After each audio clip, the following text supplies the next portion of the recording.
Ya. Ikaw sa diha.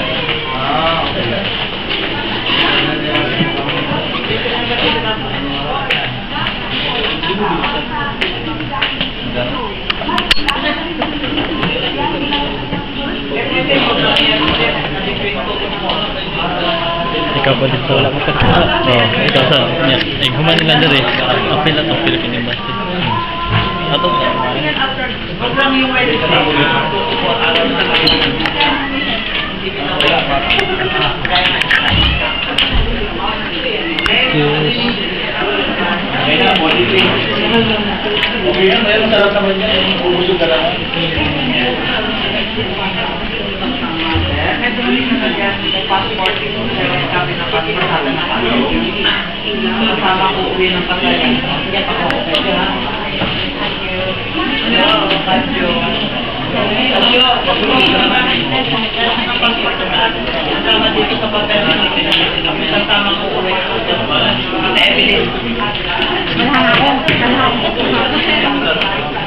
Bilin.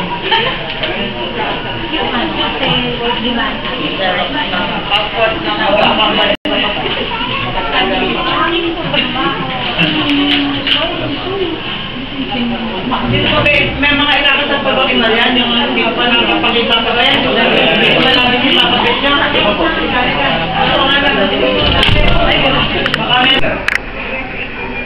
Mark, do you likewise agree to bind yourself permanently to Cherry G. Bonilla for the purpose of establishing conjugal and family life? The family, being the foundation of the nation, is the basic social institution which public policy cherishes and protects. Consequently, family relations are governed by law. No practice, custom, or agreement destructive of the family shall be recognized or given effect. The 1987 Constitution states that the state recognizes the Filipino family as the foundation of the nation. It recognizes the sanctity of family life and shall protect and strengthen the family as a basic, autonomous, social institution. Having said this, do you, Mark Anthony E. Inglaterra and Cherry G. Bonilla, therefore agree to submit yourselves to undertake the binding contract of marriage, including its incidents and consequences, and not subject the same to any kind of stipulations? The bride and the groom, having agreed to bind themselves to the contract of marriage, are now reminded that under Article 68 of the Family Code of the Philippines, the husband and wife are obliged to live together, observe mutual love, respect, and fidelity, and render mutual help and support. You're also expected to maintain a common conjugal dwelling, a home that is the family's kingdom. Moreover, you are obliged to observe not only mutual respect and fidelity, but also mutual love, which is giving way without sacrificing fundamental issues and great personal convictions. The two of you shall fix the family domicile, and shall be jointly responsible for the support of the family. It shall be the right and duty of the bride and the groom to undertake the management of the household.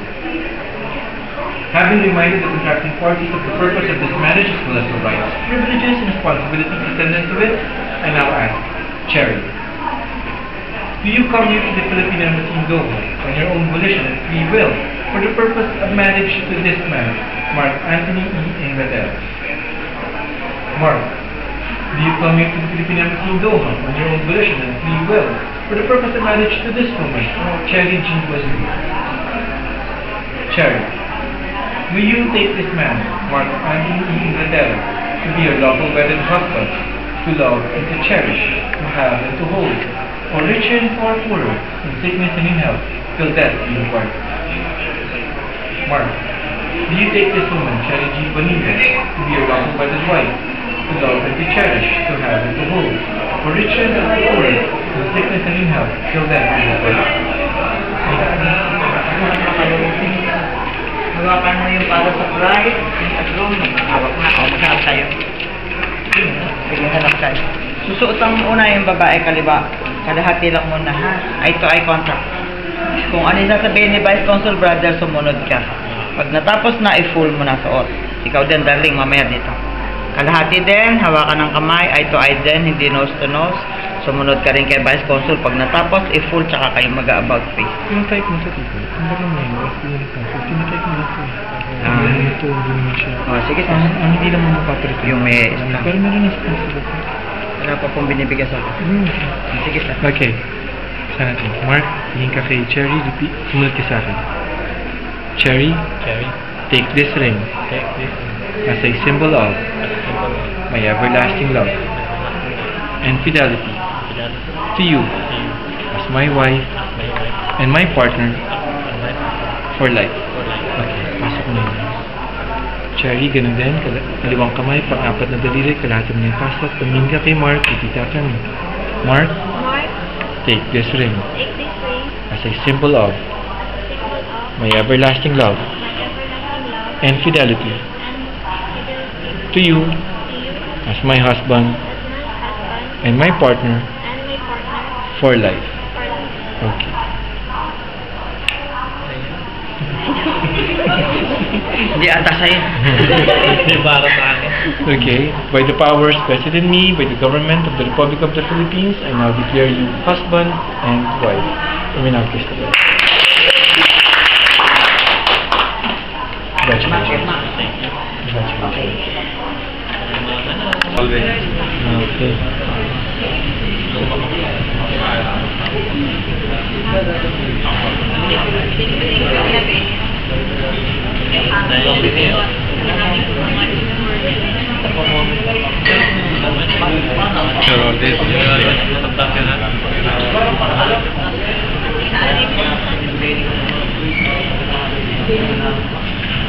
Mrs. Inglaterra.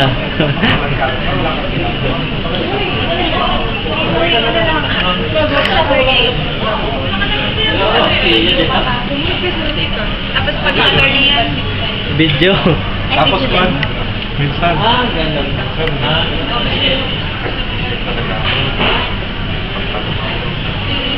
Nakalikat ako. Init-init, nakaganyan ka. Mag-short pa ka bukas. Sabi sa akin, short na ako. Ubi sila ko.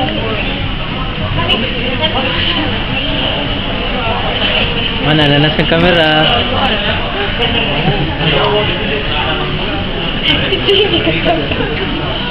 Balik pa yung Talida na. Talida ha? Kiniw niya. Uy, YouTube na mo YouTube. YouTube na mo MMK.